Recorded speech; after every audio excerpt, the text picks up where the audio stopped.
눈보라치는 섣달그문 밤, 한 스님의 절규가 깊은 산속에 울려 퍼집니다.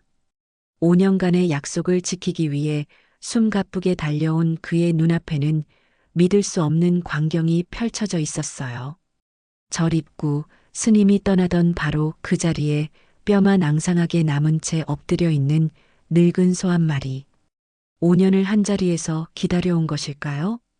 하지만 이것은 단순한 동물의 충성심 이야기가 아닙니다. 전생을 꿰뚫어 보는 신령한 노파가 밝혀낸 충격적인 진실이 숨어 있거든요. 과연 이 소와 스님 사이에는 어떤 깊은 인연이 있었을까요?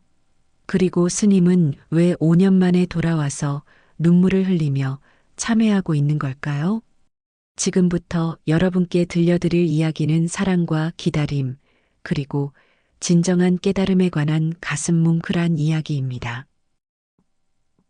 깊은 산속 정진함에는 아침마다 목탁 소리가 은은하게 퍼져나갔습니다. 젊은 법경 스님이 새벽 예불을 올리는 소리였죠. 28배 나이 출가한 지 벌써 10년이 넘었지만 여전히 그의 마음에는 더 깊은 곳을 향한 갈망이 있었어요. 예불을 마친 법경 스님이 법당 밖으로 나오자 늙은 누렁소 보은이가 언제나처럼 그 자리에서 기다리고 있었습니다. 15해를 함께한 소였죠. 스님이 이 산에 처음 올라왔을 때부터 절 마당 한 구석에 있던 보은이는 어느새 스님의 가장 가까운 동반자가 되어 있었어요.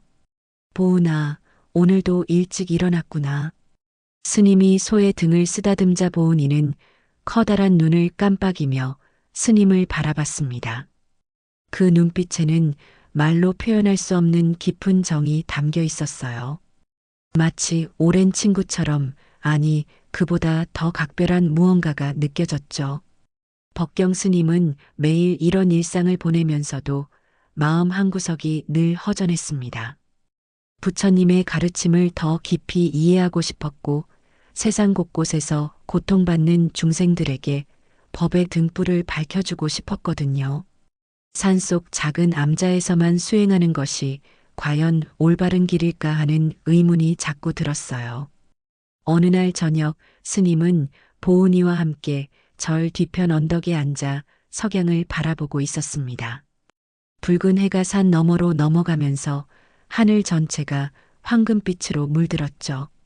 그때 스님의 마음속에 깊은 깨달음 같은 것이 스며들었어요. 보은아, 나는 이제 세상으로 나가야 할 것 같다. 부처님께서는 말씀하셨지. 스스로 등불이 되라자 등명고. 이 산속에만 있어서는 진정한 등불이 될 수 없을 것 같아. 보은이는 고개를 갸웃거리며 스님을 바라봤습니다.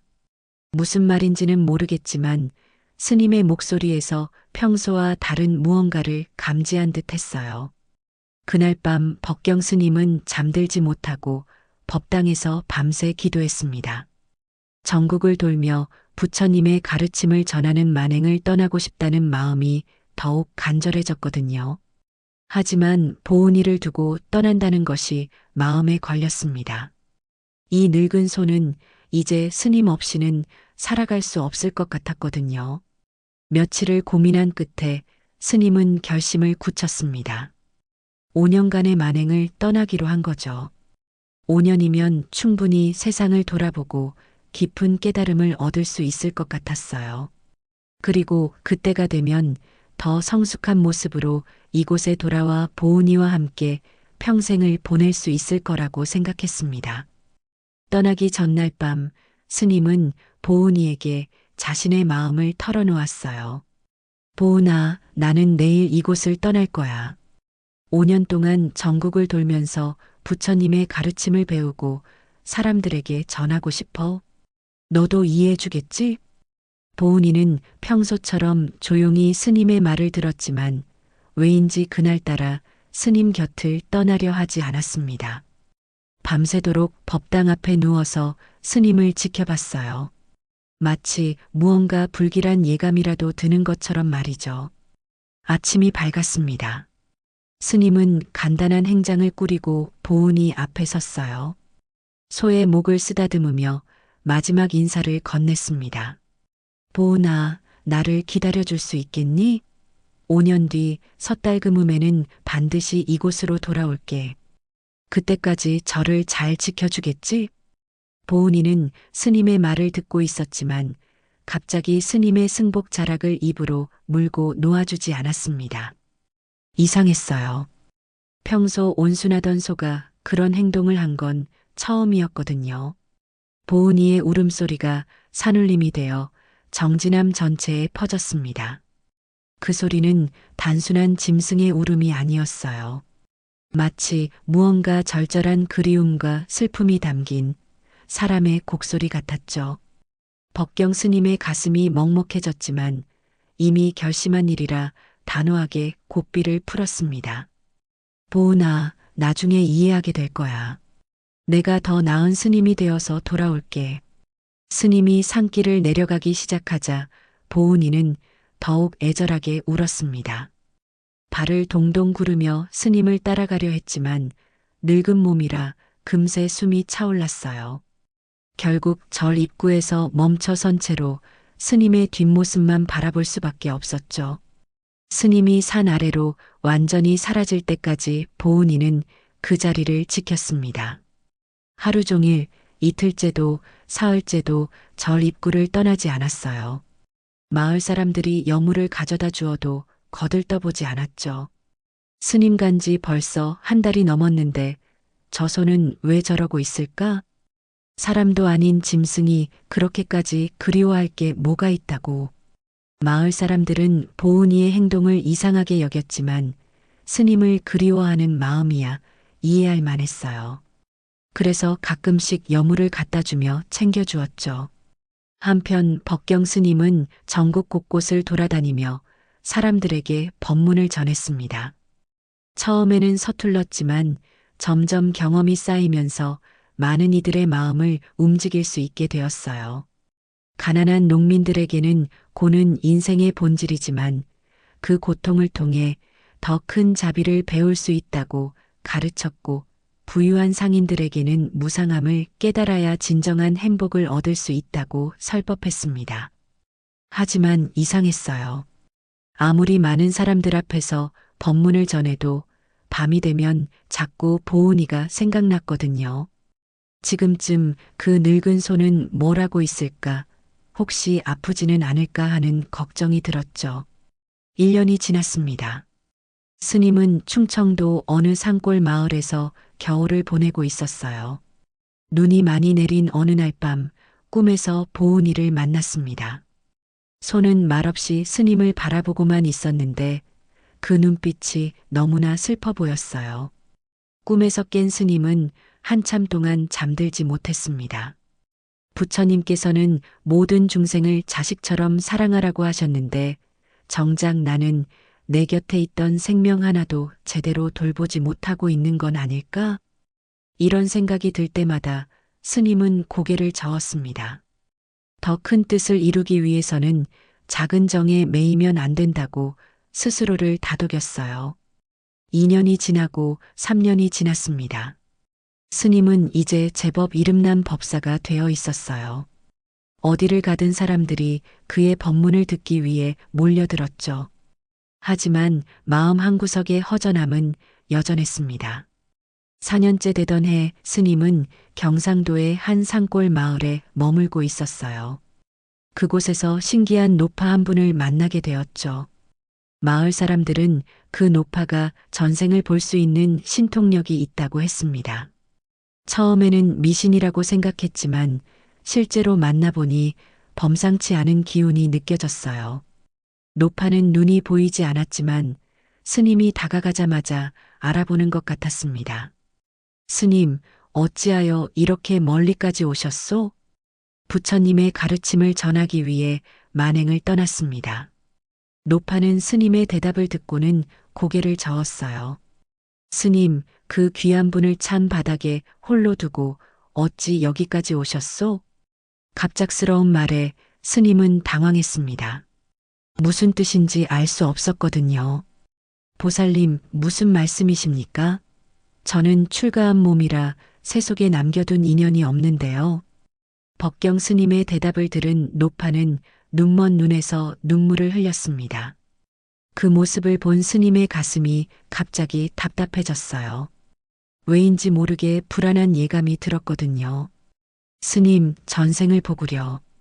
6.25 전쟁터로 떠난 아들을 찾으러 엄동설 안에 맨발로 헤매다 길 위에서 얼어 죽은 여인이 있소. 노파의 목소리가 떨렸습니다. 마치 그 여인의 아픔을 온몸으로 느끼는 것 같았어요. 그 여인이 죽는 순간까지 빌었던 것이 무엇인 줄 아십니까? 내 아들 얼굴 한 번만 다시 보게 해주소서였소. 그 간절함이 하늘을 감동시켜 이번 생에는 소의 몸을 빌려 스님 곁에 머물게 한 것이요. 스님의 머릿속이 하얗게 변했습니다. 설마 하는 생각이 들었지만 노파의 말이 계속 이어졌어요. 그 보은이라는 소가 바로 전생의 스님 어머니였소. 아들을 잃고 죽은 어미의 한이 소가 되어서라도 자식 곁을 지키고 있는 것이요. 번개가 머리를 친 듯했습니다. 스님은 한동안 말을 할 수 없었어요. 보은이의 그 따뜻한 눈빛, 자신을 바라보는 깊은 정, 떠나던 날 승복을 물고 울부짖던 절망적인 모습들이 일순간 머릿속을 스쳐 지나갔습니다.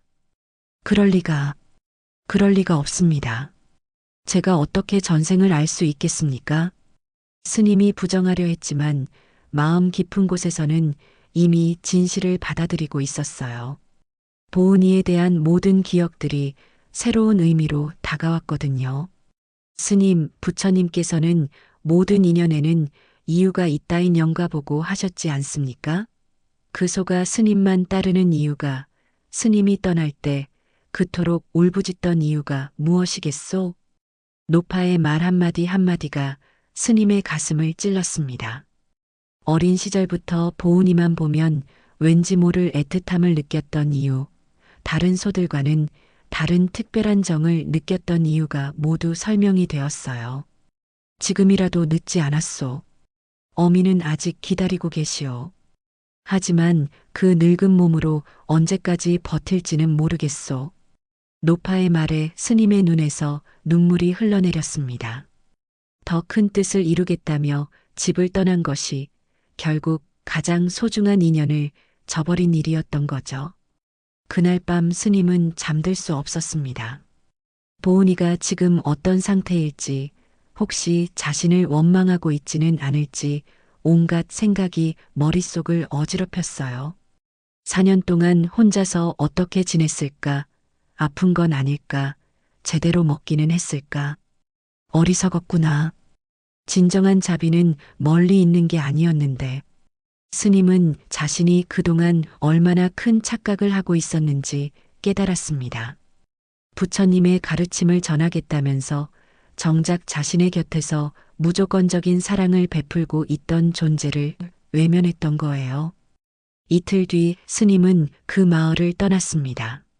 하지만 원래 계획대로 다른 곳으로 향한 게 아니라 정진암으로 돌아가는 길을 선택했어요.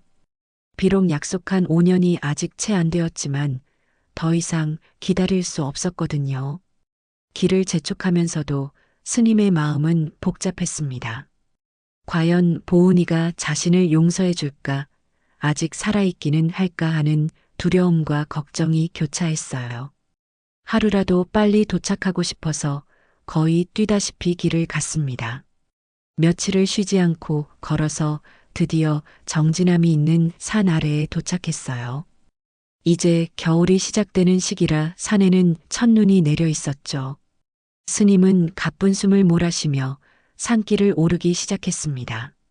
산길을 오르면서 법경 스님의 마음은 점점 더 조급해졌습니다. 4년하고도 몇 달이 지났으니 보은이가 아직 살아있을까 하는 걱정이 앞섰어요. 눈이 내린 산길은 더욱 험했지만 스님은 쉬지 않고 걸어 올라갔습니다. 해가 저물어 가는데도 아직 절 입구가 보이지 않았어요. 발걸음이 더욱 빨라졌죠.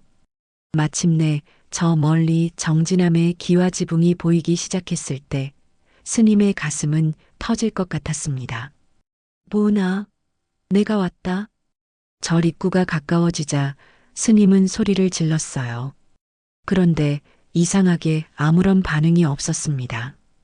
평소라면 스님의 목소리를 듣고 달려나왔을 텐데 말이죠. 가까이 다가가서야 스님은 절 입구에 커다란 무언가가 웅크리고 있는 것을 발견했습니다.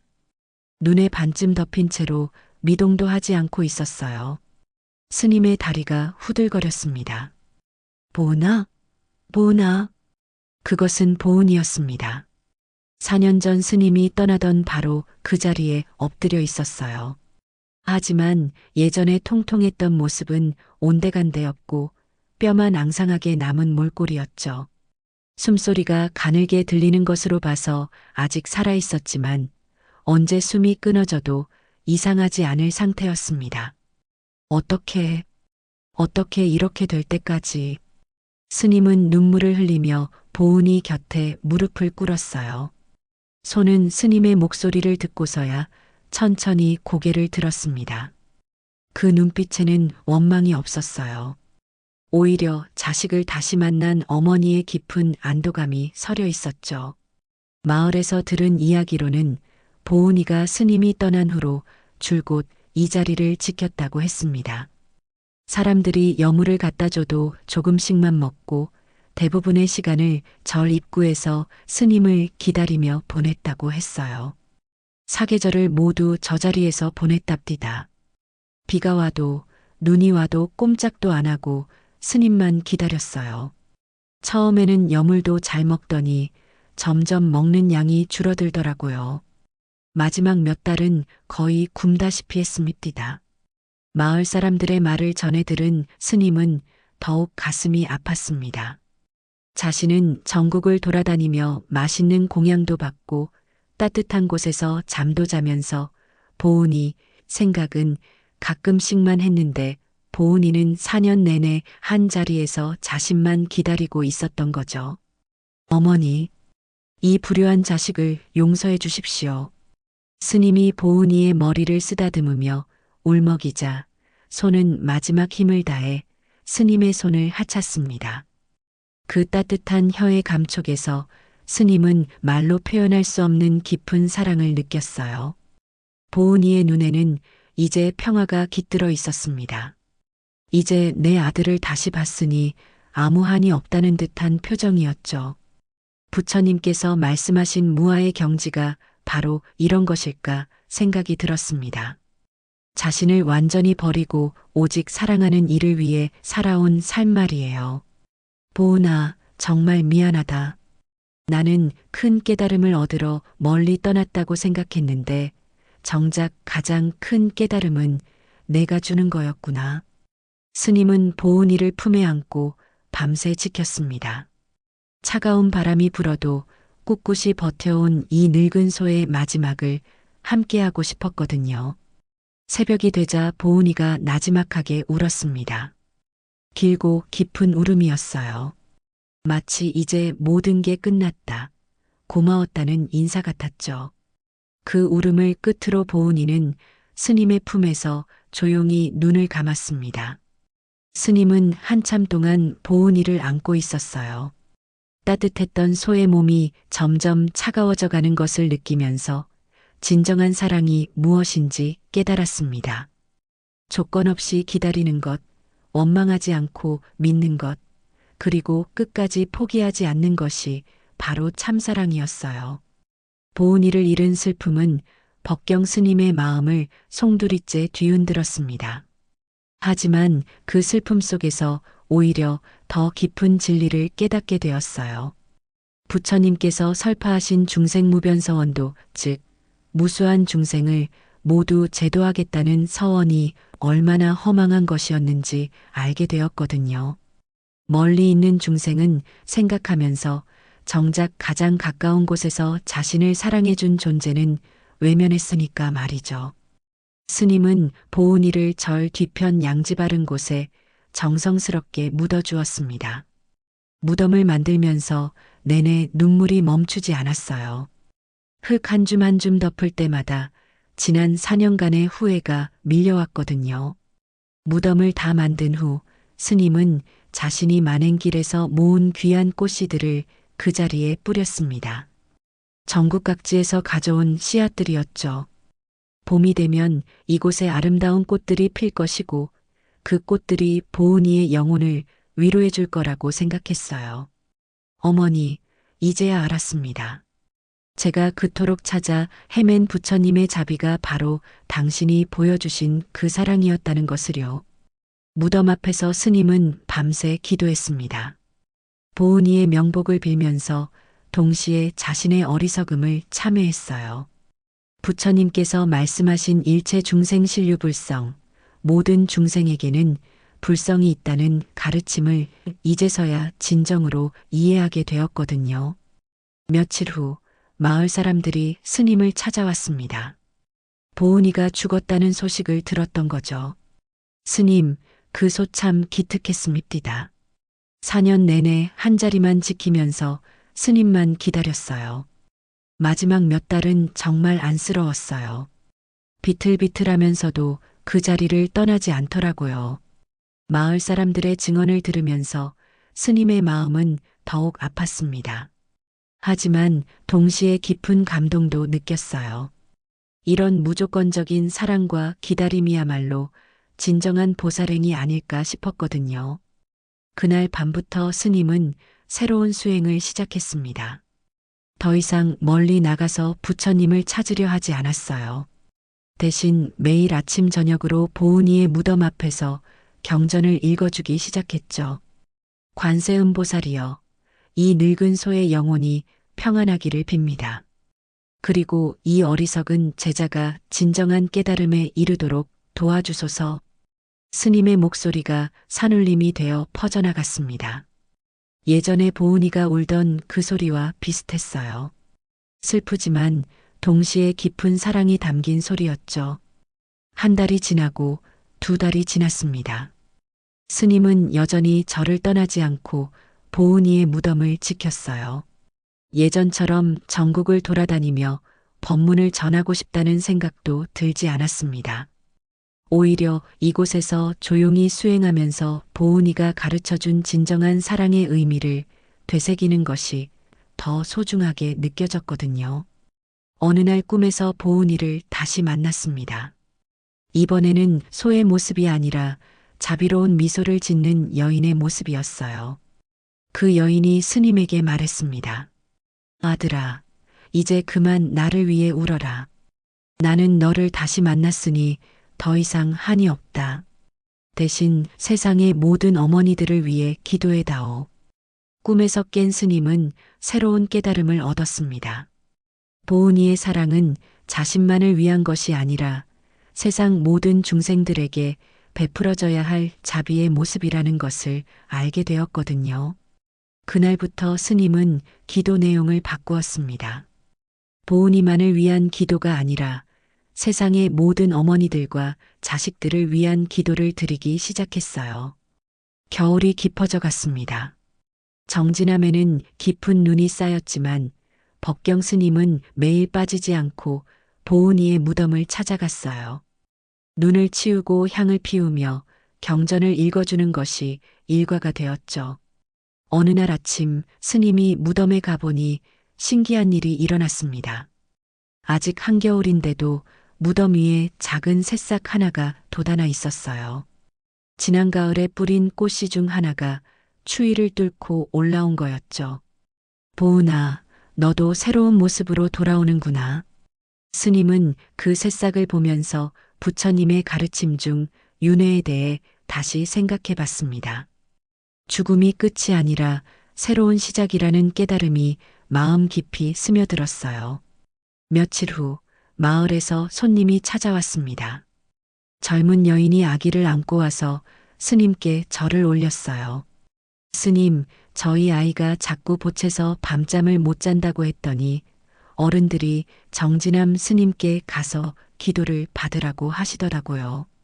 스님은 그 아기를 보면서 묘한 감정을 느꼈습니다. 아기의 눈빛이 왜인지 보은이와 비슷해 보였거든요. 맑고 순수한, 그러면서도 깊은 정이 담긴 눈빛이었어요.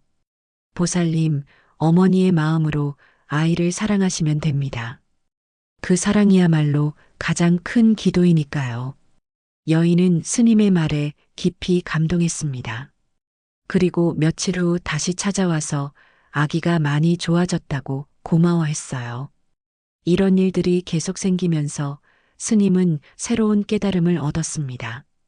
사랑받고 자란 아이들은 다시 다른 이들을 사랑할 수 있다는 것, 그리고 그 사랑의 연결고리가 바로 부처님께서 말씀하신 자비의 실체라는 것을 알게 되었거든요.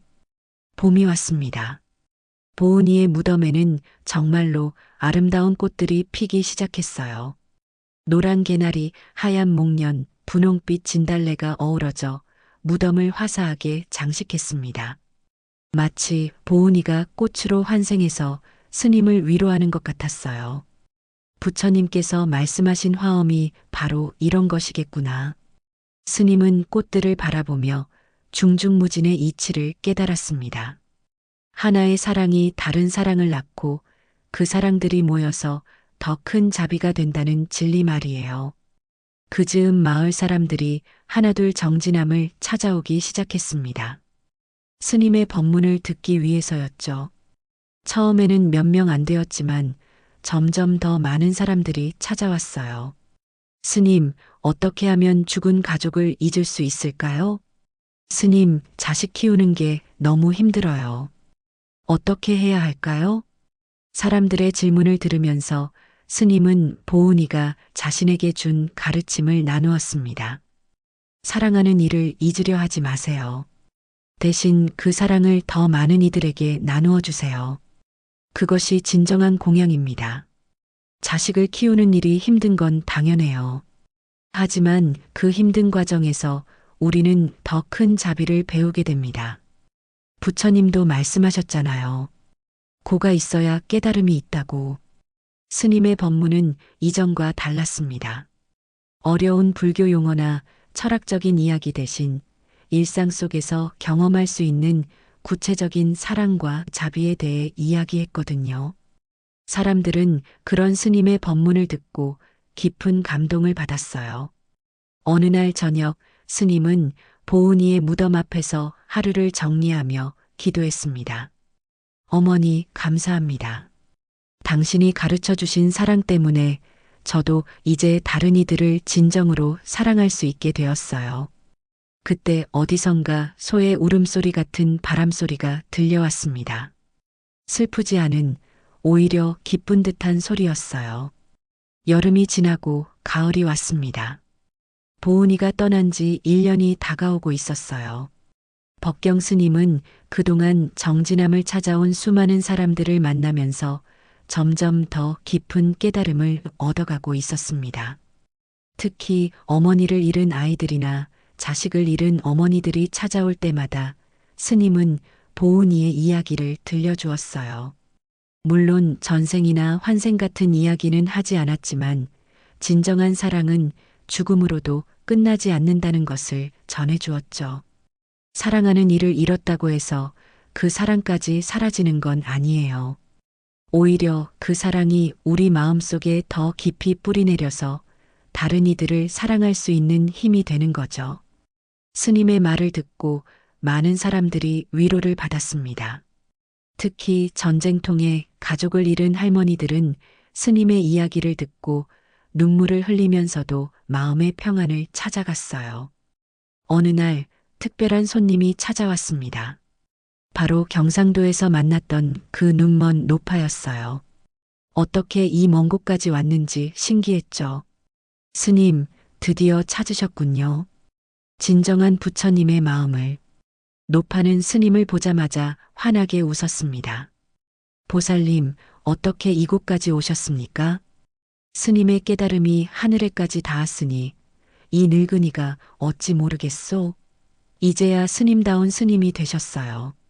노파와 며칠을 함께 보내면서 스님은 많은 것을 배웠습니다.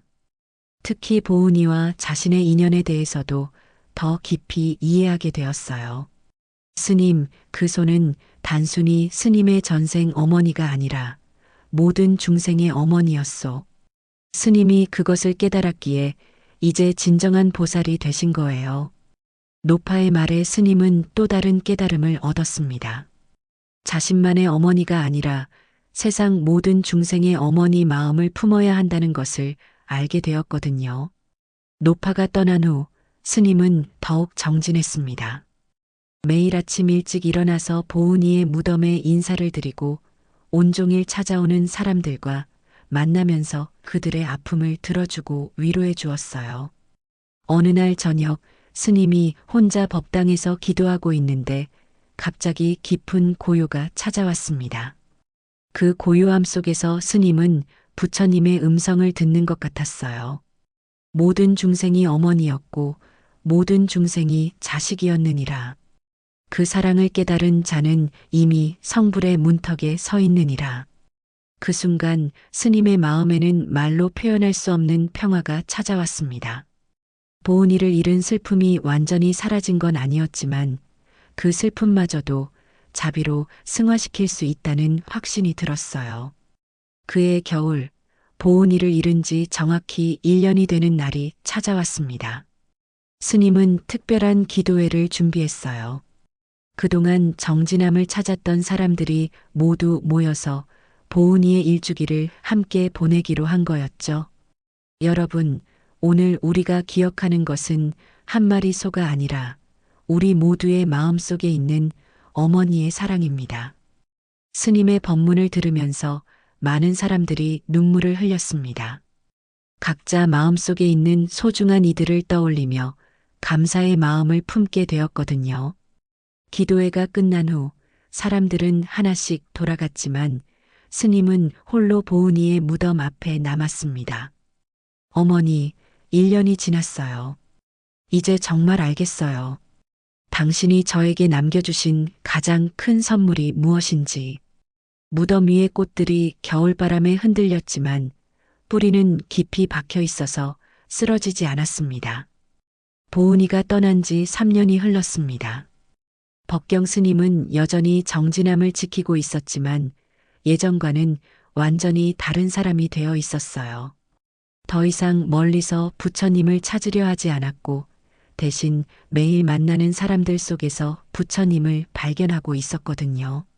정진함에는 이제 전국 각지에서 사람들이 찾아왔습니다. 스님의 자비로운 법문을 듣기 위해서였죠.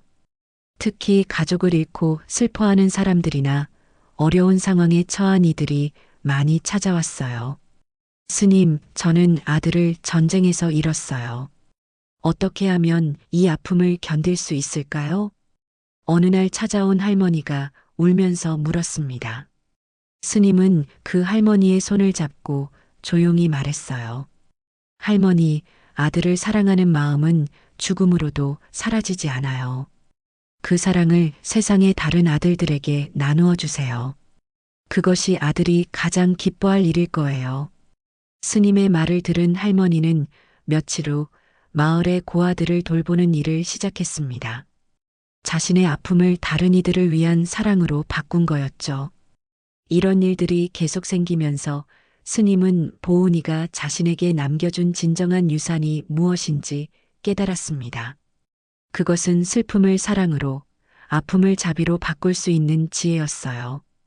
어느 섣달금 날 스님은 보은이와 처음 만났던 그 순간을 떠올리며 무덤 앞에서 밤을 새웠습니다. 그날따라 바람소리가 유독 슬프게 들렸어요.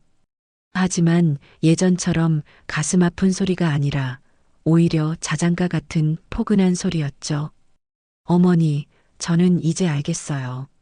당신이 그토록 저를 사랑했던 이유가 무엇인지, 그리고 그 사랑을 어떻게 다른 이들에게 전해야 하는지도. 그때 갑자기 무덤 옆에서 작은 소리가 들렸습니다. 고개를 돌려보니 작은 들개 한 마리가 추위에 떨고 있었어요. 어미를 잃고 헤매는 새끼개 같았죠. 스님은 그 개를 품에 안고 따뜻하게 해주었습니다. 개는 스님의 품에서 안전함을 느꼈는지 금세 잠들었어요. 그 모습을 보면서 스님은 또 다른 깨달음을 얻었습니다. 모든 만남이 인연이구나. 보은이도 이 작은 생명도 모두 부처님이 보내주신 스승이야. 그날부터 스님은 그 개를 자비라고 이름 짓고 함께 살기 시작했습니다. 매일 아침 보은이의 무덤에 인사를 드릴 때도 자비가 함께 했어요. 시간이 흘러 어느덧 스님은 50이 넘었습니다. 머리에는 흰머리가 섞이기 시작했지만 마음은 더욱 평화로워졌어요. 정진함을 찾는 사람들도 점점 더 많아져서 이제는 작은 사찰 공동체를 이루고 있었죠. 어느 날 스님이 법문을 하고 있는데 한 젊은 승려가 찾아왔습니다. 스님, 저도 큰 깨달음을 얻기 위해 전국을 돌아다니고 싶습니다. 어떻게 하면 될까요? 젊은 승려의 질문을 들으면서 스님은 젊은 시절의 자신을 보는 것 같았어요. 그때도 자신이 그런 생각을 했었거든요. 젊은 스님, 깨달음은 멀리 있는 게 아니에요. 바로 지금 여기 당신 앞에 앉아 있는 이들 속에 있어요. 그들을 진심으로 사랑할 수 있다면 그것이 바로 최고의 깨달음이에요. 스님의 말을 들은 젊은 승려는 처음에는 실망한 표정을 지었지만 며칠을 머물면서 스님의 일상을 지켜본 후에는 깊이 감동했습니다. 스님, 이제 알겠습니다. 진정한 수행은 멀리 떠나는 게 아니라 한 곳에서 깊이 뿌리내리는 것이군요. 그해 겨울, 또다시 섣달금음이 찾아왔습니다. 스님은 언제나처럼 보은이의 무덤 앞에 앉아 있었어요. 자비가 스님 곁에서 졸고 있고 마을 사람들 몇 명이 함께 새해를 맞이하기 위해 나와 있었죠. 여러분, 새해에는 모두가 더 큰 사랑을 나눌 수 있기를 기원합니다. 그리고 우리 곁을 떠난 소중한 이들이 주신 사랑을 잊지 말고 살아갑시다. 스님의 기원이 끝나자 어디선가 다시 그 소의 울음소리 같은 바람소리가 들려왔습니다. 이번에는 모든 사람들이 그 소리를 들었어요. 슬프지만 따뜻한, 마치 어머니가 자식을 부르는 듯한 소리였죠. 사람들은 그 소리를 들으며 각자 마음속에 소중한 이들을 떠올렸습니다. 그리고 새해에는 더 많은 사랑을 나누겠다고 다짐했어요. 법경 스님도 조용히 눈을 감고 기도했습니다. 보은이에 대한 감사의 마음, 그리고 앞으로도 계속해서 모든 중생을 어머니처럼 사랑하겠다는 서원을 마음 깊이 새겼어요. 바람소리는 밤새도록 정진함을 감싸고 흘렀습니다. 그것은 보은이의 영혼이자 세상 모든 어머니들의 사랑이었고 동시에 그 사랑을 받아 성장한 자식들의 감사하는 마음이기도 했어요. 그렇게 정진함에는 오늘도 사랑의 울림이 메아리치고 있습니다. 조건 없는 기다림과 원망 없는 용서, 그리고 끝까지 포기하지 않는 믿음이 만들어내는 영원한 울림 말이에요.